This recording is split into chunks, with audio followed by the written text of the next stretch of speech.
Bonjour, j'espère que vous allez bien et que vous êtes en bonne santé. Donc, on va continuer la correction du CNC 2023 pour la filière MP et PSI. On est sur la partie dimensionnement de l'actionneur. Question 3.5. Donc, il demande de déterminer l'expression de la puissance des actions mécaniques sur l'ensemble 1. Je rappelle que l'ensemble E est constitué de 1 plus 2 plus 3. Donc voilà, donc on va utiliser ce schéma d'analyse pour calculer les puissances. Donc d'abord, on a la puissance de E bar sur E par rapport à R0. Notre système est composé de, j'ai dit 1, 2 plus 3. Donc c'est ça. Alors, on a premièrement les actions mécaniques, les actions extérieures, c'est la liaison de 0 sur 3, liaison de 0 sur 1, pardon, la pesanteur sur 3, sur 2, sur 1. Le vérin entre 0 et 1, le ressort K et le frottement visqueux. Donc, pour déterminer les mouvements ou bien les actions mécaniques extérieures, donc vous tracez le schéma d'analyse, vous faites un cercle où vous entourez les différents solides que vous avez. Donc, vous entourez les solides et après, l'intersection entre ces solides et les traits que vous avez représente une action mécanique extérieure. D'accord? Donc, vous avez ici une intersection là, une intersection là, une intersection ici, une intersection ici, une ici, une ici, une ici, une ici. Donc, voilà l'ensemble. Comment voir ces mouvements extérieurs. Donc, on va les énumérer. Donc, on a l'action de 0 sur 3. Donc, puissance appliquée de 0 sur 3 par rapport à R0. L'action de 0 sur 1.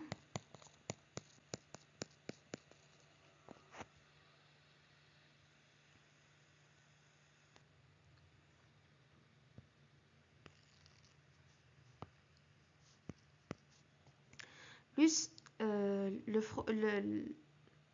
l'action de 0 sur 3 à travers le frottement visqueux et à travers le ressort.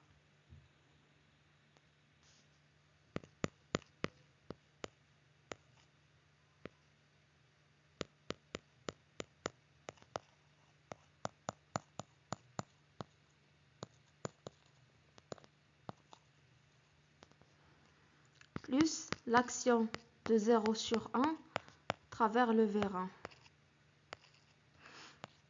Plus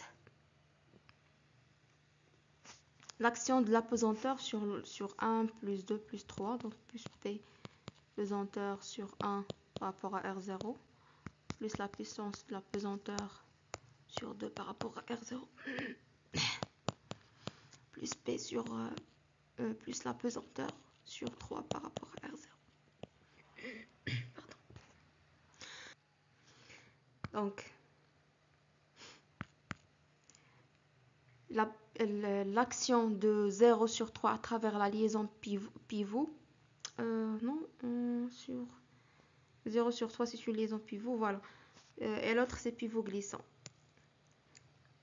Donc on a la première 0 sur 1,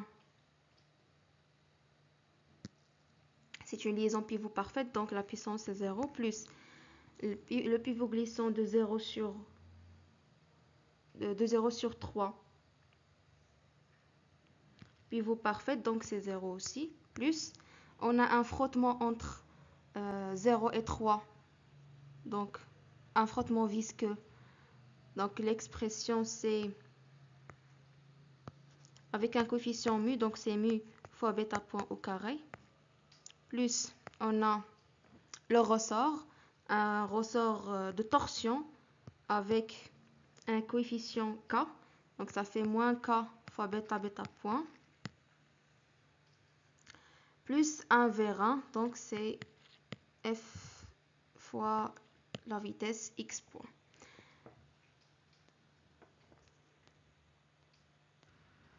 Et on a les pesanteurs. La pesanteur elle est suivant l'axe Z0, alors que le mouvement se fait suivant X0. Donc, le produit scalaire donne 0, donc plus 0, plus 0, plus 0. Donc, finalement, on a la puissance des actions extérieures sur E par rapport à R0. C'est moins mu bêta point au carré, moins K bêta fois bêta point, plus F fois X. Voilà. Question suivante, 3.6. Déterminer la puissance intérieure de E de l'ensemble E. Voilà. Donc, on va utiliser la même méthode. Donc, on a les puissances extérieures. Les puissances intérieures, c'est quoi? On a 1, 2, 3. On a une liaison entre 1 et 2. Donc, on a la puissance de cette liaison. Et entre 2 et 3, donc la puissance de cette liaison. Donc, ça fait puissance intérieure. C'est la puissance de la liaison 1 entre 1 et 2 à travers la liaison pivot.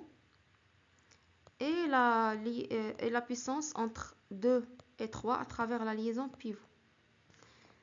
Et on a des liaisons pivot qui sont parfaites, donc ça fait 0. Donc la puissance intérieure égale à 0.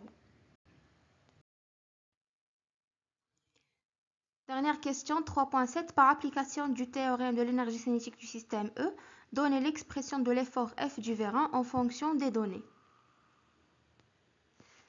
Alors, le théorème de l'énergie cinétique postule que la dérivée de l'énergie cinétique de l'ensemble E par rapport à R0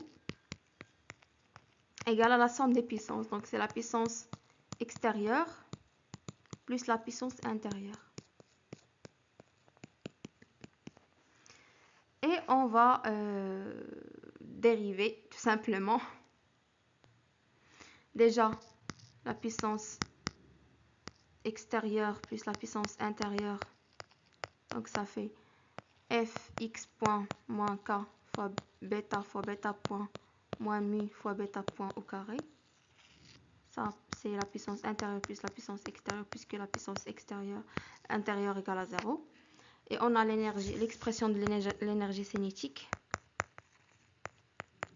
C'est 1 sur 2 fois m1 x point au carré plus 1 sur 2 fois m2 x point au carré plus 1 sur 2 facteur de g2 plus m2 a au carré sur 4 fois alpha point au carré moins 1 sur 2 fois m2 fois a fois alpha point fois x point fois sinus alpha plus 1 sur 2 fois g3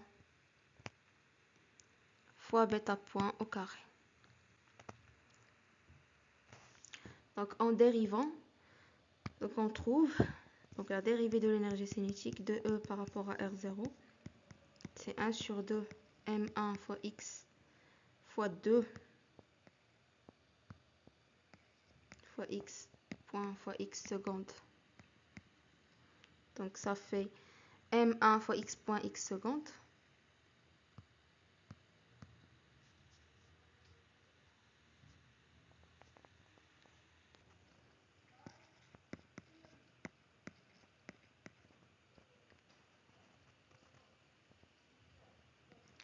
Plus m2, même chose, x point x seconde. Plus 1 sur 2. Je pose ça égale à lambda. Plus 1 sur 2 ou bien plus lambda alpha point alpha seconde plus g3 bêta point bêta seconde plus ici on a alpha variable, x variable et sinus alpha variable. Donc on va avoir moins 1 sur 2 moins 1 sur 2 m2 a alpha seconde x point sinus alpha moins 1 sur 2, M2, A, alpha point x seconde, sinus alpha, et moins 1 sur 2, A fois alpha point fois x point, cosinus alpha. Voilà donc l'expression de la dérivée de l'énergie cinétique par rapport au temps. Et alors,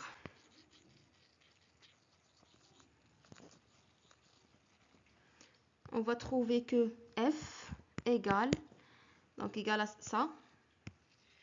Donc, dérivée de l'énergie cinétique par rapport à R0 sur dt fois 1 sur x point plus K bêta point sur x point plus mu bêta point au carré sur x point. Et vous remplacez ici l'expression trouvée ici pour la dérivée de l'énergie cinétique de E par rapport à R0. Voilà, c'est tout pour cette vidéo. J'espère que ça vous aide. On se retrouve dans une nouvelle vidéo. N'hésitez pas à laisser un commentaire ou un petit j'aime pour m'encourager. Et à la prochaine.